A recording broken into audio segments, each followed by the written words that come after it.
Io credo che sia molto importante riuscire a leggere la realtà attraverso i numeri e i dati oggettivi. INPS è una banca dati importantissima, probabilmente la prima banca dati nazionale per informazioni che riguardano il mondo del lavoro, ma non solo. Quindi disponiamo di tali e tanti dati che solo nella misura in cui noi valorizziamo il loro utilizzo, la loro fruizione anche in ambito di studi, di ricerche, di analisi, riusciamo a valorizzare e fornire strumenti al legislatore, al decisore politico rispetto agli strumenti che possono migliorare le condizioni del lavoro, delle imprese e quindi in qualche modo fornire non solo conoscenza e consapevolezza, ma fornire quegli strumenti di scelta e di decisione. Parlare di welfare significa parlare delle condizioni del lavoro e significa anche permettere alle imprese di fare scelte che possono in qualche modo valorizzare anche la capacità attrattiva delle stesse in un contesto nel quale i rapporti di lavoro sono in evoluzione e anche abbiamo visto dal punto di vista dell'analisi demografica, dal punto di vista dell'immigrazione, dal punto di vista anche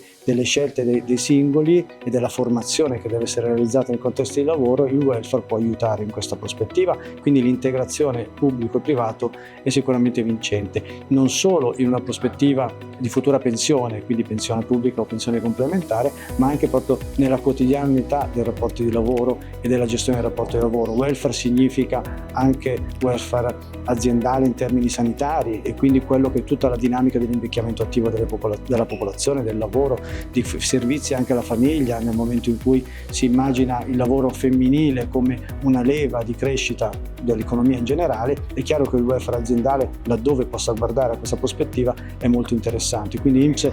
ha un'ottica di attenzione non solo per gli strumenti che può mettere in campo il settore privato, ma anche per la fruizione che INPS in qualche modo consente laddove la legislazione, ad esempio, prevede delle defiscalizzazioni o comunque degli incentivi in questa prospettiva.